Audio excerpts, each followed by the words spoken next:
এখন পর্যন্ত অনেকেই হয়তো জানেন না ফেসবুক আইডি কিন্তু বাংলাদেশ থেকে বন্ধ করে দেওয়া হয়েছে।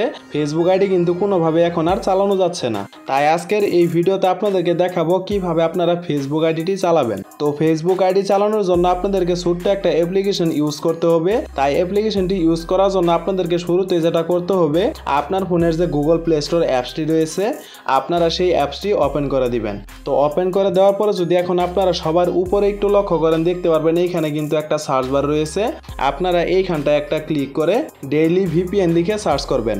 যেমনটা আপনারা আমার মোবাইল স্ক্রিনে দেখতেই পাচ্ছেন, আপনারা এই লেখাগুলো এখান থেকে লিখে সার্চ করে দিবেন। তো সার্চ করে দেওয়ার পরে দেখতে পারবেন এখানে কিন্তু অসংখ্য ভিপিএন চলে আসবে।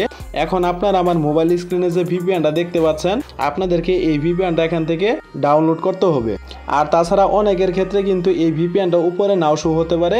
তাই যাদের যেখানে শো হোক না কেন, আপনারা এই ভিপিএনটাকে খুঁজে বের করে এই ভিপিএনটা এখান থেকে ডাউনলোড করে নেবেন। তো ডাউনলোড করে নেওয়ার পরে আপনারা ভিপিএন অ্যাপসটি এখান থেকে ওপেন করে দিবেন। তো ওপেন করে দেওয়ার পরে এখানে কিছুক্ষণ লোড নিবে। তো কিছুক্ষণ লোড নেওয়ার পরে দেখতে পারবেন আপনার সামনে ঠিক এরকম চলে আসবে। এখন আপনাদেরকে যেটা করতে হবে, যদি আপনারা এই কর্নারে একটু লক্ষ্য করেন, দেখতে পারবেন একটা 3 ডট আইকন রয়েছে। আপনারা এই 3 ডট আইকনের উপর একটা ক্লিক করে দিবেন। তারপরে যদি এখন আপনারা সর্বপ্রথমে একটু লক্ষ্য করেন, দেখতে পারবেন প্রক্সি ফিল্টার নামে একটা অপশন রয়েছে।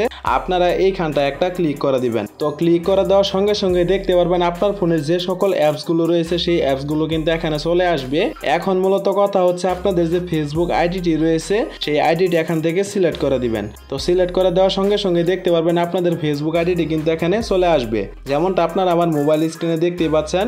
এভাবে করে আপনারা যে সকল অ্যাপসগুলো ভিপিএন দিয়ে ইউজ করতে যাচ্ছেন, আপনারা সেই অ্যাপসগুলো এখান থেকে সিলেক্ট করে দিবেন। তো সিলেক্ট করা হয়ে গেলে আপনারা ব্যাক বাটনে একটা প্রেস করে দিবেন। তারপরে আবারও আপনারা সেম কাজটাই করবেন। এই কর্নারে যে 3 ডট আইকনটা রয়েছে, আপনারা এইখানটা একটা ক্লিক করে দিবেন। তো ক্লিক করে দেওয়ার পরে সবার নিচে দেখতে পারবেন সেটিংসের একটা অপশন রয়েছে।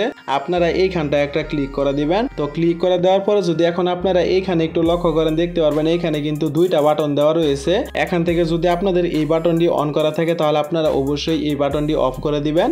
আর যদি নিজের বাটনটি এখান থেকে অফ করা থাকে, তাহলে আপনারা অবশ্যই এই বাটনটি এখান থেকে অন করে দিবেন। আপনারা অবশ্যই খেয়াল রাখবেন উপরের বাটনটা যাতে এখান থেকে অফ করা থাকে আর নিচের বাটনটা যাতে এখান থেকে অন করা থাকে। তো এই কাজটি করা হয়ে গেলে আবারও ব্যাক বাটনে একটা প্রেস করে দিবেন। তারপরে যদি এই কর্নারে একটু লক্ষ্য করেন, দেখতে পারবেন এখানে একটা পতাকার মতো আইকন শো হবে।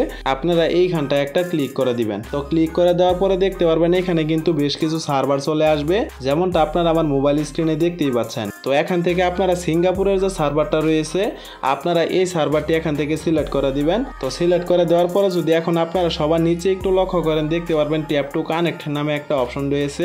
আপনারা এইখানটায় একটা ক্লিক করে দিবেন। তো ক্লিক করে দেওয়ার পরে এখানে কিছুক্ষণ লোড নিতে পারে। তো যতক্ষণ পর্যন্ত আপনাদের এই ভিপিএনটা কানেক্ট না হচ্ছে, ততক্ষণ পর্যন্ত আপনারা এখানে অপেক্ষা করবেন। তো কিছুক্ষণ অপেক্ষা করার পর দেখতে পারবেন আপনাদের ভিপিএনটা এখান থেকে কানেক্ট হয়ে যাবে। এখন আপনাদেরকে যেটা করতে হবে, আপনারা সরাসরি হোম বাটনে একটা প্রেস করে দিবেন। তারপরে আপনাদের যে ফেসবুক অ্যাপসটি রয়েছে, আপনারা সেই অ্যাপসটি ওপেন করে দিবেন। তো ওপেন করে দেওয়ার পরে দেখতে পারবেন আপনাদের ফেসবুক আইডিটি এখানে কিছুক্ষণ লোড নিবে। তো লোড নেওয়ার পরে দেখতে পারবেন আপনাদের ফেসবুক আইডিটি কিন্তু এখান থেকে ওপেন হয়ে যাবে। তারপরে এখান থেকে আপনি খুব সহজেই ফেসবুক আইডি চালাতে পারবেন। তো বন্ধুরা, মূলত এই ছিল আমাদের আজকের ভিডিওটা। যদি আপনাদের কাছে ভালো লেগে থাকে, তাহলে অবশ্যই ভিডিওতে একটা লাইক করে দিবেন। আর এরকম ইন্টারেস্টিং ভিডিওগুলো প্রতিনিয়ত পেতে চাইলে অবশ্যই আমাদের চ্যানেলটিকে সাবস্ক্রাইব করে অল নোটিফিকেশন করে রাখবেন। তো দেখা হচ্ছে পরবর্তী কোনো নতুন ভিডিওতে। সে পর্যন্ত সুস্থ থাকুন, ভালো থাকুন।